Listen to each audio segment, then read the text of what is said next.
Joined now by the McSweeney's WHL Player of the Month for the month of January. He is Kamloops Blazers forward Logan Stankoven. And Logan, I think it was your radio guy, John Keane, who said it best on Twitter. 24 points in 9 games, not bad for someone whose first game in January was on the 14th. I mean, speak to me, if you can, about what the last 2 weeks, 3 weeks, month has been like for you back in Kamloops, and how everything just seems to be going in for you guys.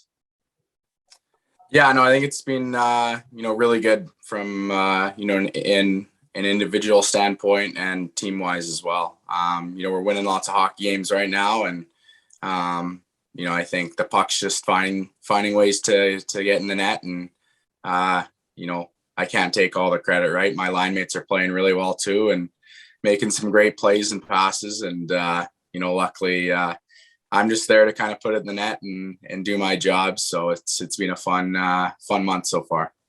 As we speak right now, you've rocketed up to 4th in league scoring with 56 points. Is that something you pay attention to, Logan, or is it just another stat?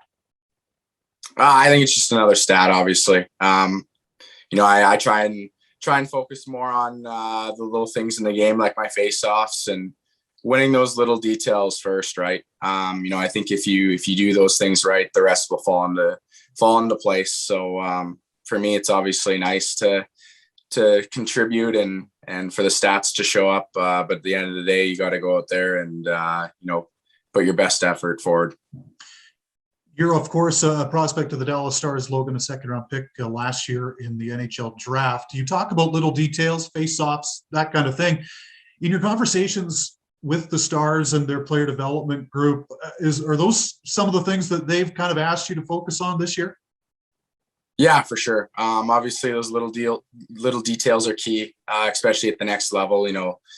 The difference between players and their skill level is so minimal. So every single player at the next level can shoot, pass, and skate. So at the end of the day, you got to focus on what you can do and what your strengths are, and keep on working on those.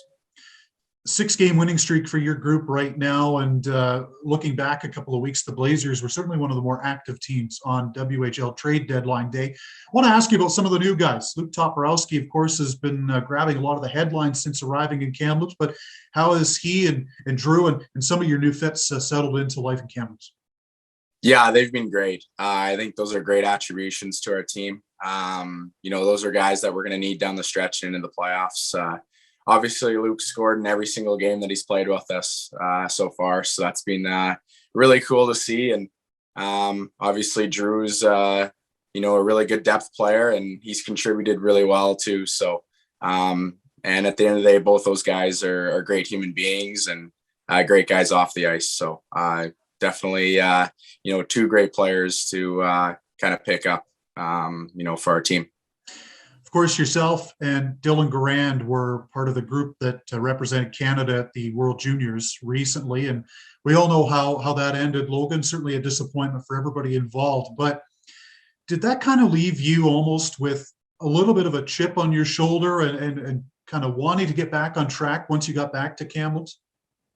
Yeah, for sure. It was obviously, super disappointing. It's a lifetime opportunity to go and represent your country and play in the World Juniors. Every kid dreams of it, right? So for me, I didn't even get to play in the first game against the Czech Republic there. I was a scratch, but then I was in the lineup for the Austria game, and I ended up scoring a goal there. So that was definitely one of the best experiences I've ever had. And I was actually slotted to play against Germany the next day, but that's kind of when everything got shut down and kind of left a bit of, a sour taste in my mouth. I wasn't too happy about that. So I just tried to come back, with the Blazers and kind of bring that, pace of play and speed and kind of continue that. Right. So, I think from coming back, and being around, those World Junior players and just that, how fast those guys are and how big and how smart they make plays or how good they make plays. It definitely translates well coming back. And, I think it just, it's almost kind of slows the game down a bit for me coming back. So, it's been fun. As we speak right now, Logan, there's a 7-point gap between yourselves and the Everett Silvertips in the Western Conference, the two division leaders right now. You guys meet them 3 times between now and the 21st of February. I think the first meeting is next weekend.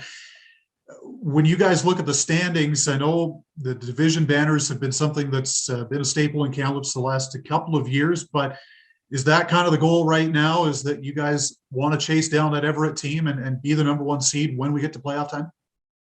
Yeah, 100%. Everett's got a great squad there, and we played them earlier in the year, and I think beat them 3-2. But it was one of the best games and one of the fastest games I've been a part of this year. So, I think they have a great team there that can make a deep playoff run. But I think with acquiring some new guys, and our team's playing really well of late.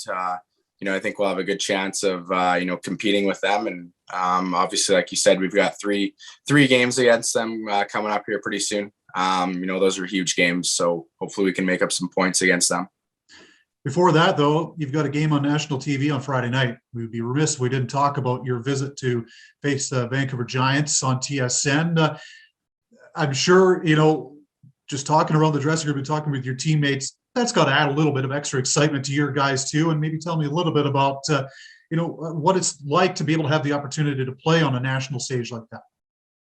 Yeah, anytime you get to, play on a national stage and a national TV, there's lots of eyes watching you, right? And for us, I don't think that changes at all. We're going to go out there and play the same way we have been lately. We've had really good starts to our games, and I think that's definitely played, a key piece in why we're having success right now. So obviously it'll be nice, but it's going to be a fun night, and Vancouver's got a solid team there, so we're going to have to come out ready to go. My last one for you, Logan. You're a product of Kamloops, a hometown kid playing for the Blazers. You look at the lack of playoffs around the league the last couple of years, and you look at just the sense of pride that I think the city of Kamloops holds with that team. What would it mean to you? And I'll ask you to put on maybe a bit of a dreamer hat here. I know the stock standard answer is taking things one game at a time, but imagining ahead 2-3 months, what would it mean for you as a Kamloops kid to be able to lead this Blazers team on a really nice long run this spring? It'd be amazing. That's my goal right now is to make it to the Memorial Cup there. And obviously, like we've seen, when I was 15, I got to play in the tiebreaker game when we played Kelowna, and just the atmosphere and the fans, it was crazy and something that I'll remember for the rest of my life. But obviously we haven't had that opportunity for the past 2 years with no playoffs, but this year I think it's going to happen, and we're going to have a really good chance at doing something special. And I know with the group of guys we have, we can do anything. So I'm really looking forward to that.